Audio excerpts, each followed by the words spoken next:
Good morning or good evening. Every morning po ay nandito ako sa backyard upang kukuha ng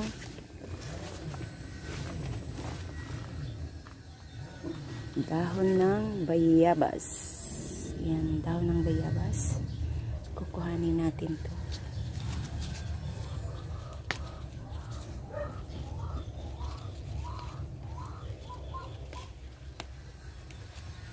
Ayan. At dito sa guyabano, dahil pinutol ko yung guyabano, ay kukuha din ako dito ng dahon. Pinutol ko ito kasi lately hindi na siya namumunga. Ayan. Tayo ng guyabano. At dito ay meron akong avocado. So kuha tayo ng dahon ng avocado. Yung ano, yung maliit lang. Yan. Ito.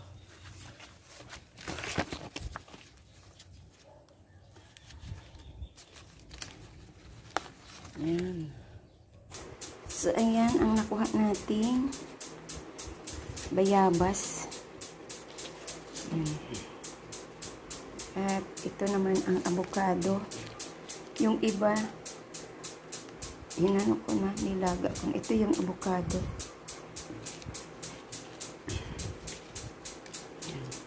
At ito ang guyabano.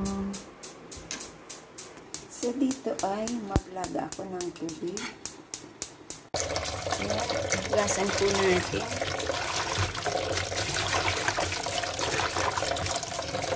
At malinis.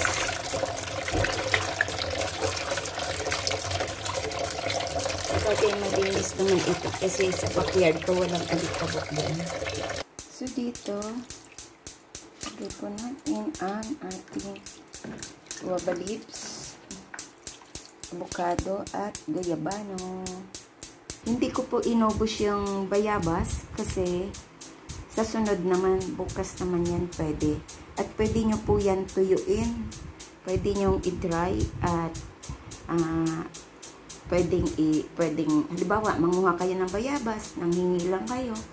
O pwede nyo po yan ituyo at sa sunod na mga araw ay ilagan.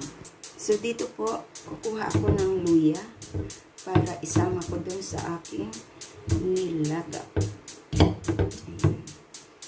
At balatan po natin to. Pwede rin na hugasan nyo na lang at hiwain kasi hindi mo naman to kakainin. So, ayan na. Pwede rin naman pitpitin nyo lang or pwede rin hiwain. Pero ako prepared ko ang hinihiwa ng maninipis.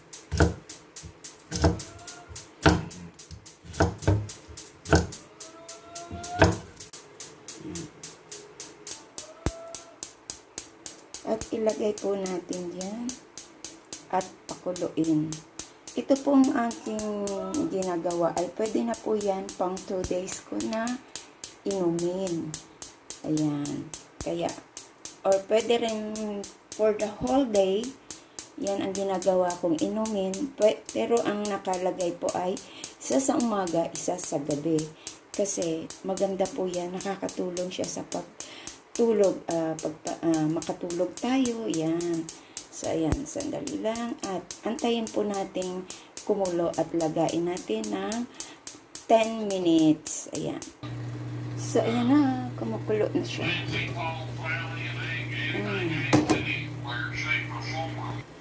Ayan.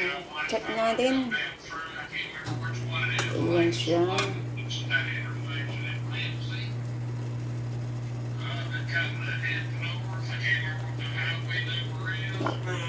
That is my tea. So, alam mo. So, ayan.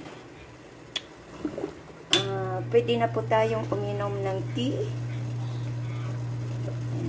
Diba? Ayan. No need na mag-coffee. Pwede rin ilagyan mo ng coffee. So, ang sa akin po, ayan na. Kukuha na lang po ako ng water dyan. I-off ko na ito ang ating apoy. Yan, ang stove. At kukuha tayo ng para gawing tea.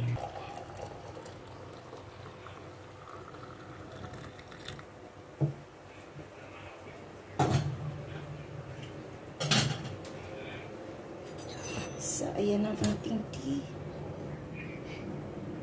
So, ayan, lagyan ko lang po siya ng sugar, brown sugar. Pwede rin pong honey or coffee. Pwede po. Ayan. So, ayan po ang aking iniinom everyday and before night time. Ayan, before, bedtime. Ayan. Ito na po ang ating tea.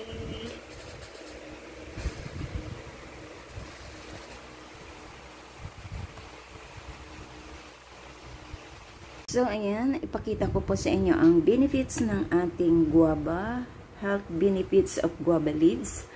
Number 1, helps in toothache, improves eyesight, anti-aging properties, improve your immunity, digestive health, keep your heart strong, weight loss, skin wrinkles, lower cholesterol and weight loss. Ayan. So, maganda po yung yan. So, ilagay ko na lang po dyan sa ating kung ano yung mga benefits of guava leaves. So, ayan po. And now, andito po tayo sa avocado leaves. Ang avocado leaves is rich in an antioxidant, anti-inflammatory, katulad ng mga joints at saka mga arthritis. Ayan, nakakatulong siya. Number 3, blood sugar control. Ayan. And number 4 is digestive health. Yung pag-regulate ng inyong pagbawas everyday. Antimicrobial properties. And yung mga antibacteria. Ayan, sa ating katawan. Number 6 is respiratory health. Like good breath. At number 7 is weight loss management. Ayan, yan ay bawas ng pagtaba natin. Ayan, heart health, yun ang mga sa puso natin, just like lower cholesterol. At saka ito yung rich in potassium ang ating avocado leaves. Bone health, just like bone health, yung calcium, yung mga katulad yung sa mga bones natin, mayaman ito sa calcium, at yung mga katulad ng mga nakakatulong ito sa pagpalakas ng ating bones, at saka yung may mga osteoporosis.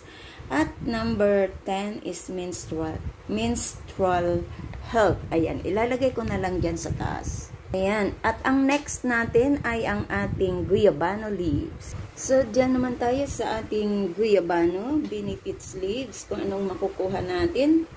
Dito naman sa guyabano ay may high in antioxidant. Number 2, kill cancer cells. Alleviate back pain. Improves your mood. Stabilize blood sugar levels. And aids in digestion, boosts immune system, skin care, and eases anxiety, depression, and stress, and eases gout and arthritis. So, maganda po talaga ang ating guyabano. Yan, pagsamahin natin ang mga yan. At dito naman po tayo sa ginger or luya. Ang incredible health ng benefits of ginger is number 1, helps relieve digestive issue. Number 2, relieves toothache. Number 3, fight colds and flu. Number 4, natural anti-inflammatory. Number 5, promotes detoxification.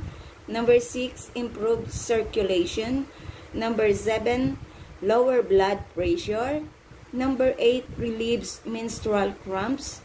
And number 9 is help to protect against cancer. At saka number 10 is speed up our metabolism. So, yan po ang ating mga makukuha sa ating mga nilalaga. So, yan po ang nakukuha nating benefits dito sa guyabano, avocado leaves, guava leaves, at ginger. So, ito na po ang ating tea. Ayan. Salamat po sa inyong lahat. This is Laurie's Tornea Vlog. Sana makabigay ito sa inyo ng additional information para tayo'y mag-inom ng mga ganitong tea na nasa palibot lang. Ayan. Kung meron kayo dyan, kahit ano man yan, pwede ring avocado lang, pwede ring guava, or pwede, halos kasi magkaparehos lang ang kanilang mga benefits. Pero ako pinagsama-sama ko yun. Pero pwede rin kayo kung wala kayong luya, pwede pong lemongrass or tanglad. So, salamat po sa inyong lahat yan. At mega love shout out. And this is Laurie Tornea Vlog. Thank you so much sa pag-attend nyo ng aking premiere. At sa watch nyo ng aking videos. Sa hindi pa po nakasubscribe ng aking channel, please do subscribe at hit the bell button para lagi kayong updated sa parating kong mga video. Ayan. Thank you. Sana makatulong po ito sa ating lahat. Bye!